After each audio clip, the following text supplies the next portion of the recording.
2h50 pelo horário de Brasília, mais uma edição do Jornal Toda Hora está no ar, trazendo as informações que você precisa saber para começar muito bem essa quarta-feira. E prepare-se porque tem muita coisa importante para você conferir. Pelo menos 30 pessoas morreram e 15 ficaram feridas quando um ônibus de passageiros caiu em um abismo de 800 metros de altura no sul da Bolívia. A suspeita é de que o coletivo estava acima da velocidade permitida. Um ônibus de passageiros caiu em um penhasco na Bolívia, matando pelo menos 30 pessoas e ferindo outras 15. O acidente ocorreu em uma estrada estreita de mão dupla entre Potosí e Oruro, onde o ônibus caiu em um abismo de 800 metros na cidade de Yocalha, no sul do país. Algumas vítimas estão em estado grave. As autoridades consideram o excesso de velocidade como primeira hipótese para o acidente e informaram que os feridos, entre eles pelo menos 3 menores de idade, foram levados para um hospital próximo. Este é o acidente de trânsito mais grave registrado até agora em 2025. Cerca de 1.400 pessoas morrem nas estradas bolivianas todos os anos, principalmente devido à imprudência dos motoristas e falhas mecânicas, de acordo com dados do Ministério do Interior. Uma multidão desafiou o clima chuvoso na província de Pingxi, em Taiwan, para lançar seus desejos durante o Festival de Lanternas Celestiais.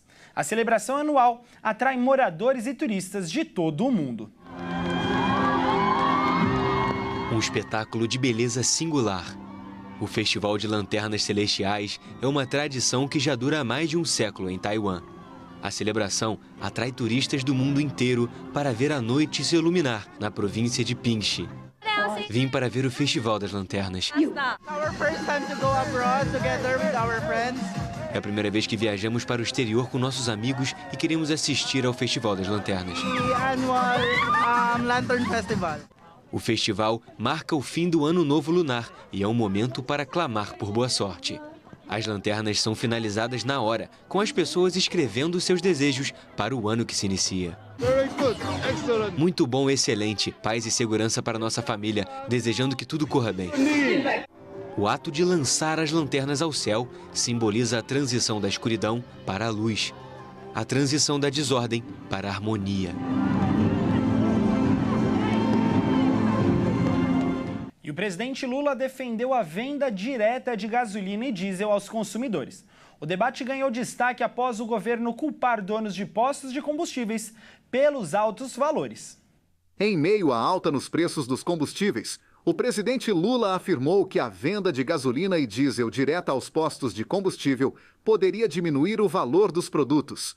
Durante a agenda em Angra dos Reis, no Rio de Janeiro, Lula criticou os empresários donos de postos de combustíveis pelos altos preços cobrados e defendeu transparência nas informações. O presidente ressaltou que a gasolina sai da Petrobras a R$ 3,04 e na bomba é vendida a mais de R$ 6,50, que dá mais que o dobro do valor inicial. Isso porque cada estado e cada posto tem liberdade de aumentar o valor o quanto quiser. E os impostos pagos são do ICMS, que vão para os estados. E nos últimos dias, houve aumento de 10 centavos no imposto por litro. Mas alguns postos aproveitaram para aumentar até 40 centavos por litro. Se chegasse direto ao consumidor, a redução de intermediários na cadeia de distribuição poderia resultar em preços mais competitivos para o consumidor, cortando as margens de lucro dos distribuidores e revendedores, além de impostos. Mas a medida poderia enfrentar a resistência dos distribuidores, que controlam o mercado. Os brasileiros Felipe e Lucas, mantidos reféns por 3 meses em Myanmar, no Sudeste Asiático, eram obrigados a aplicar golpes em outros brasileiros. A dupla conseguiu fugir e atualmente está em um hotel em Bangkok. Os brasileiros se tornaram vítimas de tráfico humano após aceitar uma falsa oferta de trabalho, em novembro de 2024. Felipe e Lucas trabalhavam em um local de uma máfia de golpes online, em Myanmar, no Sudeste Asiático. Quando Felipe chegou no local, soube que havia outro brasileiro que estava preso por se negar a trabalhar. Os dois foram proibidos de conversarem, mas assim que se aproximaram, planejaram a fuga. No trabalho, Os funcionários tinham que se passar por modelos chinesas que pediam ajuda financeira.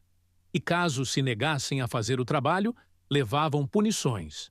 Além disso, era necessário seguir um roteiro no qual eles perguntavam as informações dos clientes e conversavam por alguns dias. No quarto dia, pediam ajuda e diziam trabalhar numa plataforma online chamada Wish. Se o cliente ajudasse, ele ganharia uma comissão de $30.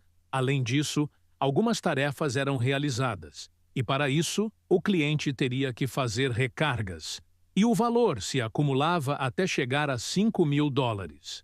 Por ser brasileiro, Felipe conta que era obrigado a aplicar o golpe em outros brasileiros. Ele e outros imigrantes tinham uma jornada de trabalho de 16 horas por dia, aplicando golpes, e que às vezes trabalhavam 22 horas e eram monitorados. Caso não cumprissem as metas, também iriam receber punições. Felipe relata que recebeu punição 3 vezes e afirma que as penalidades eram de eletrochoque e espancamento. A fuga foi combinada pelos reféns, que avisaram os parentes e ativistas sem que fossem descobertos pelos mafiosos. Assim que fugiram, foram detidos e passaram por um centro de detenção. 3 dias depois, Felipe e Lucas foram transferidos para a Tailândia, onde aguardaram pela embaixada brasileira.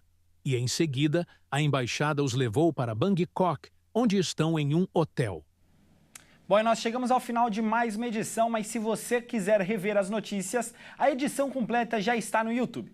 Corre lá, se inscreve e ativa as notificações para não perder nenhum detalhe. Eu fico por aqui, mas às 9 horas da manhã, o Jornal Toda Hora vem com as principais notícias desta quarta-feira. Obrigado por nos acompanhar, obrigado pela sua companhia. Tenha uma ótima quarta e até amanhã. Tchau, tchau!